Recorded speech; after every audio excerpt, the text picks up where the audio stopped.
Kita lanjutkan review beberapa block chipper dan stream chipper. Pada bagian ketiga ini kita akan membahas dua buah chipper yaitu Triple Dash dan RC5. Kita mulai dengan Triple Dash terlebih dahulu. Pada video kuliah sebelumnya tentang data encryption standard atau DES, kita sudah mengetahui bahwa DES berhasil diserang dengan menggunakan brute force attack. Brute force attack bertujuan untuk menemukan kunci DES yang pendek tersebut. Karena DES memiliki kelemahan terhadap serangan brute force attack, maka dibuatlah beberapa varian dari DES. Varian DES yang paling luas digunakan adalah DES berganda atau multiple DES. Disebut DES berganda karena enkripsi dilakukan berkali-kali dengan DES dan menggunakan kunci yang lebih dari satu. Ada dua varian DES berganda. Yang pertama adalah double DES dan yang kedua adalah triple DES. Pada double DES, kunci eksternal yang diberikan oleh pengguna ada dua, yaitu K1 dan K2. Enkripsi dan dekripsi dilakukan dua kali berturut-turut. Untuk enkripsi, plaintext P dienkripsi terlebih dahulu dengan menggunakan kunci K1 menghasilkan ciphertext X, kemudian ciphertext X dienkripsi lagi dengan menggunakan kunci K2 menghasilkan ciphertext C yang sesungguhnya. Pada proses dekripsi dilakukan hal yang sebaliknya. Ciphertext C didekripsi dengan menggunakan kunci K2, hasilnya adalah X, dan X didekripsi lagi dengan kunci K1, hasilnya plaintext P semula. Sehingga persamaan enkripsi dan dekripsi adalah sebagai berikut, yaitu C diperoleh dari hasil enkripsi P dengan menggunakan kunci K1, lalu dienkripsi lagi dengan menggunakan kunci K2. Sedangkan dekripsi adalah ciphertext C didekripsi dengan menggunakan kunci K2, lalu didekripsi kembali dengan menggunakan K1. Namun double DES tidak aman karena double DES dapat diserang dengan meet in the middle attack. Nah, apa yang maksud dengan meet in the middle attack itu? Perhatikan diagram enkripsi dan dekripsi pada double DES. Terlihat di sini bahwa X pada proses enkripsi sama dengan X pada proses dekripsi. Pada proses enkripsi, P dengan menggunakan kunci K1 dienkripsi menjadi X, sedangkan pada proses dekripsi, ciphertext C dengan menggunakan kunci K2 didekripsi menjadi X. Jadi di sini terlihat bahwa X pada proses enkripsi P dengan menggunakan kunci K1 sama dengan X pada dekripsi C dengan menggunakan kunci K2. Misalkan seorang kriptanalis memiliki potongan ciphertext C dan plaintext P yang berkoresponden, atau disebut juga dengan non-plaintext attack. Kriptanalis mengenkripsi P dengan semua kemungkinan nilai K1. Nah, kita ingat bahwa di dalam DES, bit yang digunakan hanya 56 bit dari 64 bit kunci eksternal. Jadi, kriptanalis mencoba sebanyak 2.56 kemungkinan kunci. Hasilnya adalah semua nilai-nilai X. Simpan semua nilai X ini di dalam tabel. Tabelnya diperlihatkan pada gambar berikut ini. Tabel yang kiri adalah enkripsi P dengan menggunakan kunci K1. Hasilnya adalah X. Karena K1 panjangnya 56 bit, maka terdapat 2.56 kemungkinan nilai-nilai K1. Yaitu mulai dari yang 0 semuanya ya sampai yang semua bitnya 1. Enkripsi P dengan menggunakan semua nilai-nilai K1 ini, dan ini adalah semua nilai-nilai X-nya. Kemudian berikutnya, kriptanalis mendekripsi C dengan semua kemungkinan nilai K2. Karena K2 juga panjangnya 56 bit, maka terdapat 2.56 kemungkinan nilai-nilai K2. Dekripsi C dengan semua kemungkinan nilai K2 ini, dan hasil dekripsinya adalah X. Lalu kriptanalis membandingkan hasil dekripsi ini dengan elemen yang terdapat di sebelah kiri tabel. Dicari kolom mana di sebelah kiri ini yang nilai X-nya sama dengan nilai X di tabel sebelah kanan. Nah, misalkan yang berwarna merah ini adalah nilai X yang sama. Nah, dari sini kriptanalis mengetahui bahwa untuk nilai X yang sama ini, K1-nya adalah ini dan K2-nya adalah ini. Sehingga K1 dan K2-nya telah ditemukan. Lalu teks kedua kunci K1 dan K2 tadi dengan pasangan plaintext dan ciphertext lain yang diketahui. Jika kedua kunci tersebut menghasilkan ciphertext atau plaintext yang benar, maka K1 dan K2 tersebut merupakan kunci yang benar. Karena double DES tidak aman, maka digunakan varian DES berganda lainnya yaitu triple DES. Triple dash artinya menggunakan dash 3 kali berturut-turut. Triple dash bertujuan untuk mencegah mid intermediate attack seperti halnya yang terdapat pada double dash. Bentuk umum triple dash adalah sebagai berikut. Enkripsi dilakukan dengan bersamaan, yaitu plaintext P dienkripsi dengan menggunakan kunci K1, lalu hasilnya dienkripsi lagi dengan menggunakan kunci K2, lalu dienkripsi lagi dengan menggunakan kunci K3. Sedangkan dekripsi, mula-mula ciphertext C didekripsi dengan K3, lalu hasilnya didekripsi dengan K2, dan terakhir didekripsi dengan K1. Bentuk umum triple dash ini disebut juga dengan mode triple E, karena E-nya di sini ada 3 kali. Untuk menyederhanakan triple dash, maka langkah yang di tengah diganti dengan D, sehingga disebut juga dengan mode EDE. Ada dua versi triple dash yang menggunakan mode ED ini. Yang pertama adalah menggunakan 2 kunci, yang kedua menggunakan 3 kunci. Untuk triple dash yang menggunakan 2 kunci, maka mode EDE-nya sebagai berikut.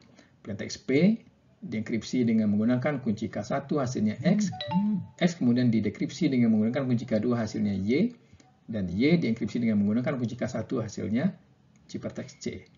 Sedangkan pada proses dekripsi, ciphertext C didekripsi dengan menggunakan kunci K1 hasilnya Y, lalu dienkripsi dengan K2 hasilnya X, dan X didekripsi dengan K1 hasilnya plaintext P. Jadi di sini kuncinya hanya 2 saja, yaitu K1 dan K2. Sedangkan pada triple dash dengan 3 kunci, enkripsi dan dekripsinya adalah sebagai berikut. Pada proses enkripsi, plaintext P dienkripsi dengan menggunakan kunci K1 hasilnya adalah X, X kemudian didekripsi dengan K2 hasilnya adalah Y, Y dienkripsi dengan K3 hasilnya adalah ciphertext C. Pada proses dekripsi, ciphertext C didekripsi dengan K3 hasilnya Y, Y dienkripsi dengan K2 hasilnya X, dan X didekripsi dengan K1 hasilnya adalah plaintext P semula. Terlihat dari diagram ini, mid intermediate attack menjadi lebih sukar untuk dilakukan. Cipher blok selanjutnya adalah RC5. RC5 dibuat oleh Ron Rivers dari laboratorium RSA. Ada mengatakan RC merupakan singkatan dari reverse code atau reverse cipher. Tidak seperti algoritma cipher blok lainnya, yang ukuran bloknya selalu tetap dan panjang kuncinya sama dengan panjang blok, maka RC5 memiliki ukuran blok, panjang kunci, dan jumlah putaran yang variabel. Ukuran blok bisa dipilih, yaitu 16 bit, 32 bit, atau 64 bit. Panjang kunci juga bisa dipilih, yaitu antara 0 sampai 2040 bit. Dan jumlah putarannya juga bisa dipilih, yaitu 0 sampai 255 putaran. Sehingga di sini digunakan 3 parameter, yaitu ukuran blok dengan simbolnya W, kemudian jumlah putaran, simbolnya R, dan panjang kunci eksternal K-nya, simbolnya adalah B.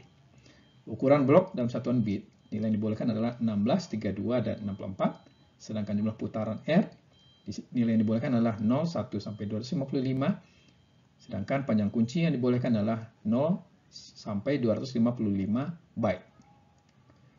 Kalau misalnya 255 byte, berarti sama dengan 2040 bit. Kunci yang digunakan pada setiap putaran dinamakan kunci internal.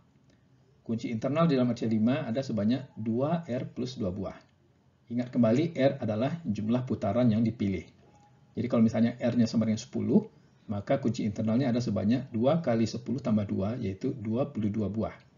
Kunci internal ini disimpan di dalam sebuah array yang bernama S. Elemen-elemen array atau larik itu dilabeli sebagai S0, S1, sampai ST-1, dengan T sama dengan 2R plus 2. Setiap elemen larik panjangnya 1 word. 1 word ini sama dengan W bit. Ingat kembali, W itu adalah ukuran blok yang dipilih. Jadi kalau misalnya W sama dengan 16, berarti satu elemen larik itu panjangnya adalah 16 bit. Proses pembentukan kunci internal adalah sebagai berikut. Mula-mula semua byte dari kunci eksternal disimpan dalam larik K. K diindeks dari 0 sampai B-1. Ingat kembali, B adalah panjang kunci eksternal. Jadi jika B sama dengan 255, berarti K diindeks dari 0 sampai 254. Semua byte dari kunci eksternal ini disalin ke dalam larik L yang berukuran C word. L diindeks dari 0 sampai C-1. Kemudian larik L ditambah dengan sejumlah byte 0 jika diperlukan, atau di padding. Padding terjadi apabila B bukan kelipatan W. Kemudian larik S diinisialisasi dengan langkah sebagai berikut. Yaitu S0 diisi dengan nilai PW, lalu untuk nilai S lainnya dari 1 sampai T-1, nilai SI diisi dengan SI-1 tambah QW. Nilai PW dan QW akan dijelaskan pada slide berikut ini. Nilai PW dan QW yang dalam heksadesimal ini berbeda-beda bergantung pada W yang dipilih. Seperti yang kita ketahui, W ada 3 kemungkinan nilainya, 16, 32, atau 64. Maka nilai PW dan QW-nya berbeda-beda tergantung nilai W-nya.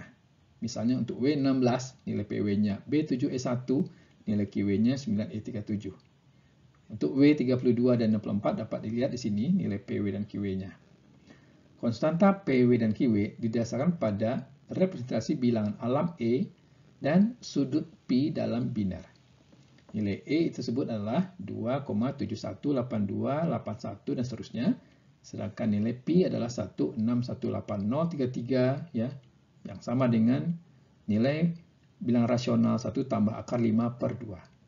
Nilai PW dan QW itu adalah hasil dari fungsi odd ya, terhadap E dikurang 2 dikali 2 pangkat W, sedangkan QW adalah P kurang 1 dikali 2 pangkat W. Setelah dilakukan inisialisasi larik S, maka larik L dan S dicampur dengan algoritma sebagai berikut. Bisa dibaca sendiri. Untuk proses enkripsi, tinjau RC5 dengan ukuran blok yang dipilih adalah 64 bit dan jumlah putaran misalnya adalah R. Enkripsi menggunakan kunci-kunci internal S0, S1 sampai S2R plus 2. Setiap kunci internal panjangnya 32 bit. Setiap putaran I, yaitu putaran ke-1, 2 sampai R, menggunakan 2 buah kunci internal sekaligus. Sedangkan sebelum putaran pertama, digunakan 2 buah kunci internal tambahan, sehingga total kunci internalnya adalah sebanyak 2R plus 2 buah. Untuk melakukan enkripsi, mula-mula blok plaintext dibagi menjadi 2 bagian. Sebut saja bagian kiri adalah A dan bagian kanan adalah B. Masing-masing panjangnya 32 bit. Kemudian masing-masing bagian dijumlahkan dengan 2 kunci internal pertama yaitu S0 dan S1. Penjumlahannya dilakukan dalam modulus 2 pangkat 32. Jadi, subblok yang kiri A ditambah dengan kunci internal pertama S0, hasilnya disimpan di A. Kemudian subblok yang kanan adalah B ditambah dengan kunci internal yang kedua yaitu S1, hasilnya disimpan kembali di B. Selanjutnya masuk ke dalam R putaran sebagai berikut. Untuk setiap putaran dari putaran pertama sampai putaran ke R dilakukan 3 operasi, yaitu operasi XOR, operasi pergeseran ke kiri secara sirkuler, dan operasi penjumlahan dalam modulus 2 pangkat 32 dengan kunci internal sebagai berikut. Yaitu untuk putaran I dari 1 sampai R dilakukan XOR antara bagian A dengan bagian B, kemudian digeser ke kiri sejauh B, lalu ditambah dengan kunci internal S2I. Sedangkan untuk bagian kanan B, dilakukan operasi B XOR A, lalu kemudian digeser secara sirkular ke kiri sejauh A, lalu ditambah dengan kunci internal S2I plus 1. Proses yang terjadi pada setiap putaran, seperti yang sudah dijelaskan tadi, yaitu yang ini, dapat dimodelkan dalam jaringan Vestal sebagai berikut. Misalkan AI-1 dan BI-1 adalah bagian kiri dan bagian kanan dari blok plaintext putaran sebelumnya, yaitu putaran ke I-1. Maka untuk putaran yang ke I, AI-1 di-XOR-kan dengan BI-1, yaitu sesuai dengan kode ini.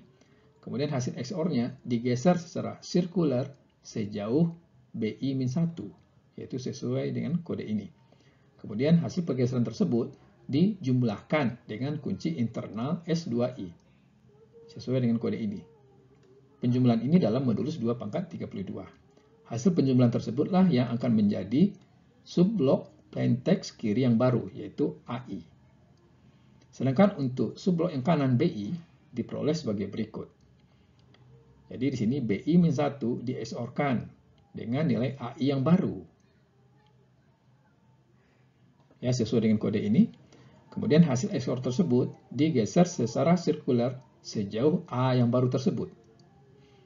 Lalu hasil pergeseran dijumlahkan dengan kunci internal S2I plus 1. Itulah yang menjadi nilai BI. Ciphertext pada putaran terakhir disimpan dalam A dan B. Gabungan keduanya adalah blok ciphertext yang berukuran 64 bit.